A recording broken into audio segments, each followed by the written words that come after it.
Hey guys, welcome to Red 50. Thank you for tuning into another video. If you're new to the channel, thank you for stopping by. Make sure you subscribe and hit the notification bell so you don't miss out on future videos. So in today's video, we've got some exciting news for the Mustang. Yes, we have a new Mustang that was just unveiled. And this one is actually going to be more special than the Mustang Dark Horse. Yes, you heard me correctly, more special than the Mustang Dark Horse. And Ford recently unveiled the Mustang GT4. Ford is committed to making the Mustang a race car, and they're going to be racing the Mustang in actual races. The GT4 Mustang just looks absolutely amazing. The best part is it's actually based off of the Mustang Dark Horse. If you recall that previously Ford did unveil the Mustang GT3, which had like a 5.4 Voodoo engine, like a heavily modified Voodoo engine, but this one takes the Mustang Dark Horse and builds on top of it. Of course, it's not a street car, it's gonna be a full-blown race car, but it's based off of Mustang Dark Horse, which, if I'm being honest, is a very good move because Mustang Dark Horse, I mean, since it's come out, since it's been announced, it's been selling like hotcakes. The orders are all sold out and everything,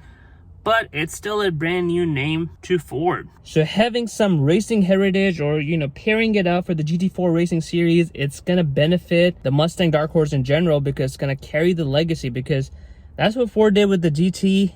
A lot of people got flack for it, but they wanted to push the EcoBoost lineup in general, not just for Mustang EcoBoost, but Fusion EcoBoost, F-150 EcoBoost, and they wanted to get the EcoBoost name to catch on. And what better way to do it than doing it with the Ford GT, which is why it went from a supercharged V8 to a twin-turbo V6. It did get a lot of flack, but EcoBoost did end up becoming a brand name. Now with this Mustang GT4, it's going to be the same situation. We're going to be getting a similar situation. It's not going to be sold on streets. You can't really buy it.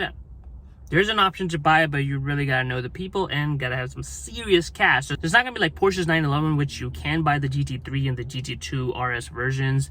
Yes, they're not exactly same as what you can get in terms of full-blown race cars, but they're pretty close to it. With Ford, they're just doing it for the racing, and of course, they're gonna get their name out and get the Dark Horse name out, most importantly, which means the Dark Horse, I can see that being, I mean, they already have markups because it's allocation based, so supply and demand, basic stuff, but as it starts to have more and more brand image, it's gonna demand a significant premium over the regular Mustang GTs. Honestly, what would be really cool if Ford actually took the GT4, like the full-blown race car, toned it down a little bit, and actually sold it as a street car, something you could buy it as a Ford dealership, kind of like what you can do with Porsche, right? Because you got the 911, GT3, I think they used to have a GT4 as well, GT2.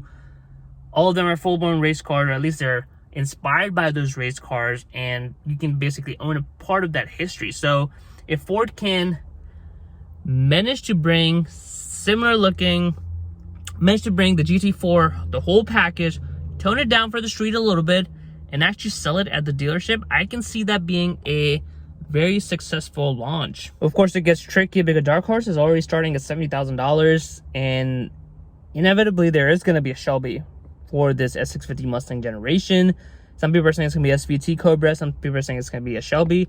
Regardless, there's going to be a top trim above the Dark Horse, which means that Shelby is going to unfortunately come in close to $100,000, because the S650 GT500, the last, it was like 2022 model year, was pretty much close to $80,000 for a base GT500. You could option it out to well above $100,000 with the carbon fiber package, the tech package, and everything. And with the prices going up significantly with the S650 Mustang generation, I can see the Mustang Shelby GT500 coming at $100,000. So where does the Mustang GT4 really fit? Like, if Ford was to sell it, it would have to be like a $150,000 car, and being a huge Mustang enthusiast, I have a hard time justifying a $150,000, $200,000 Mustang. Yes, I know it's not like your regular Mustang. It's going to be a full-blown race car or road-legal race car, you know, so I get the difference, but demographic-wise, it might be a hard sell, but I think it would be very cool and really good for the brand if Ford does manage to bring the GT4 version to the streets with like a VIN number that you can register, buy it at your Ford dealership, insure it, and all of that stuff. Well, guys, I hope you enjoyed this video. I am very excited to be seeing the Mustang GT4. Hopefully I get to see it in person, because the color combination looks very good, and the fact that it's based off a Dark Horse looks very aggressive. Something that's like more regular Mustang as opposed to GT3, which just looks like a full-blown race car. So I'm really excited to be seeing these. Comment below what do you think about the Mustang GT4, and of course subscribe to Red 50 for more videos.